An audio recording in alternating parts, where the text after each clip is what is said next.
What's happening, everybody? Welcome back to Anthony's Takes. We are back with more Star Wars. This time, Star Wars Battlefront 2, Behind the Story. It looks like it's probably a trailer mixed with probably some interviews with the developers.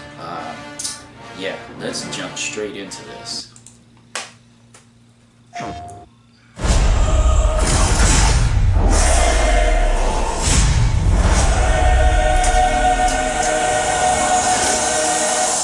I've always been a fan of the dark side. The idea of the Imperial perspective is you never really understand who they are as people, right? How the organization works. How can we distill that and how can we make a story around that?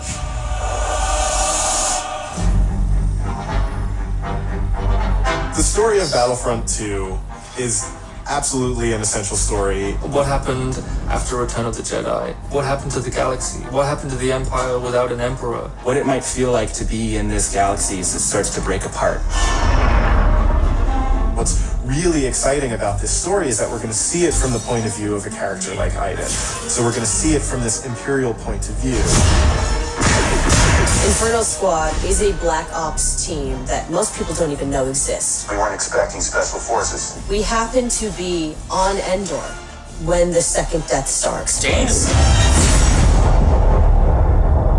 Iden is presented with an extreme challenge, the destruction of the Death Star 2 and the death of the Emperor. What sort of choices would somebody in that situation have to make about who they are and what the galaxy was going to become? And it's interesting, does that mean, now that the Empire's fallen, that they're the underdogs? Iden is a tried and true Imperial. She's somebody who grew up on a planet called Vardos. She was very quickly put into a military camp for children. She has spent her whole life building up to this moment to be commander of Inferno Squad. Moff Raiders informed the Admiral that Operation Cinder could proceed as planned. Hask is the most zealous of them all, I would say. He's the most interested and invested in how far the Empire is willing to go. He was an orphan, so he needed something to latch onto. Empire is peace and justice and order. Even when people are faltering around him, he pushes forward and says, no, the Empire is the way. I'm picking up distress calls, too many to count. Del has seen more of the galaxy than most people in the what's Empire. his name? He actually grew up on Coruscant during the time The Canary's of the Jedi. dad He from brings the a Arrow lot of TV show. humor. Him and Iden have a bit of a banter, have a bit of a laugh.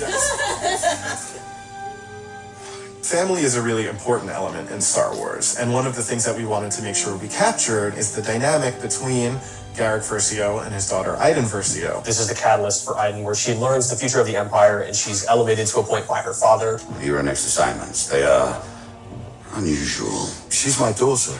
She's all I have. I do need for her to understand why I'm gonna do what I'm gonna do.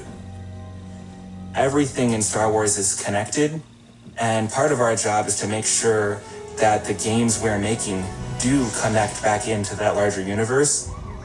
But we're now able to use this game in Battlefront 2 as a resource to take this information into future development projects. Hope cannot save them!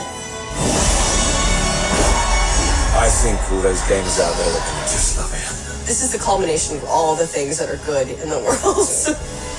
Video games, Star Wars, and a team of people that are willing to take the time to do the work. We have to take risks, we have to be bold, we have to push everyone's boundaries. Should have and done that leave the a good first time footprint. around, EA. Jesus.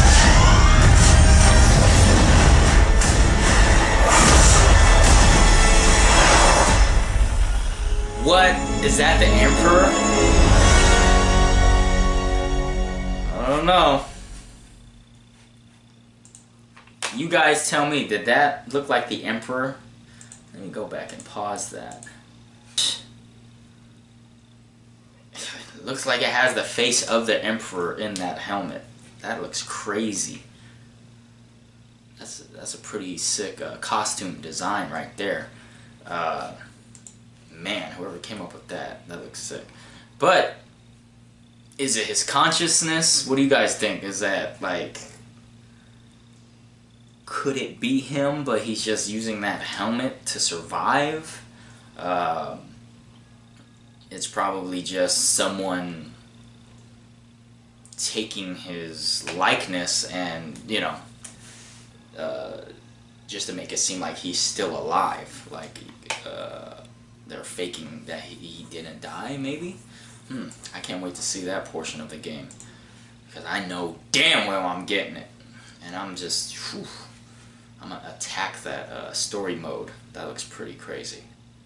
Yeah, they went all out. They went out and got some good actors. I recognize that one dude from the Arrow TV show. I've never seen that girl. She looks kind of familiar. I'm not sure where else I've seen her, but yeah, this shit looks good. It better live up to the hype.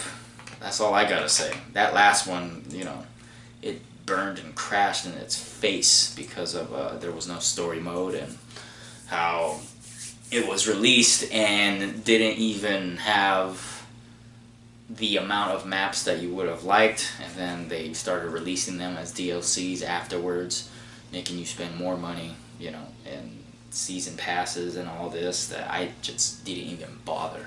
So, if you like my reaction, hit the like button, subscribe, and share. If you did not, eat a dick.